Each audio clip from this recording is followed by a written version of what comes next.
We are less than 90 days out from the general election, and South Dakotans have a lot to consider. This year's ballot includes 7 ballot measures, including a push to legalize abortion. That constitutional amendment is also at the center of a legal battle. Cordell Wright spoke with a group of lawyers joining the fight, and Cordell is joining us in studio with an Election 2024 update. Cordell. Brian and Andrea, the battle between Life Defense Fund and Dakotans for Health continues to play out in the South Dakota court system. Life Defense Fund alleges that state laws were violated as petition circulators collected signatures for Amendment G. Now, another group of lawyers are entering the conversation. Lawyers for Freedom Amendment G is a new group being chaired by Renee Christensen and Stephanie Pokop, hoping to advocate for abortion rights in their communities. It's a freedom amendment. I would make no mistake about it. This is a slippery slope.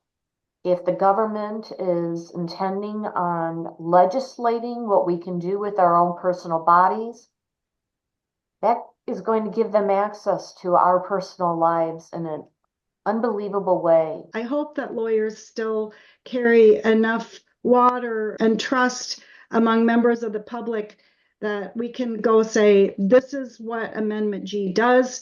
Amendment G restores the Roe versus Wade rights that have existed for the last 50 years. It's not new, it's not extreme, it's not wild. Caroline Woods, a spokesperson for the Life Defense Fund, says the case against Dakotans for Health and Amendment G points to bait and switch tactics, as well as a lack of circulator handouts for those signing the petition. We believe this amendment should not be on the ballot because they cheated their way and they lied their way to get there. And the public has no business being able to vote on something like that when they had no business lying and cheating to get there in the first place. South Dakota voters have had this particular issue on the ballot before and have expressed a pretty strong opinion about wanting to make sure that women and girls can exercise the right to abortion. I personally feel like a lot of times our legislators just don't want to listen to what our voters have to say. If the court's decision isn't made by November 5th and the measure is voted on and passed, the Life Defense Fund believes Amendment G can still be prevented.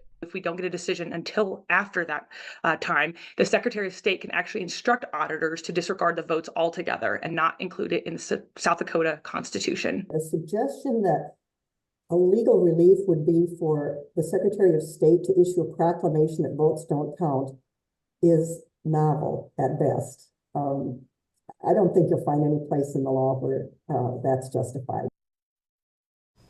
All ballot questions must be certified by the Secretary of State by August 15th, which is just 6 days from now, making it likely that Amendment G will appear on the November ballot.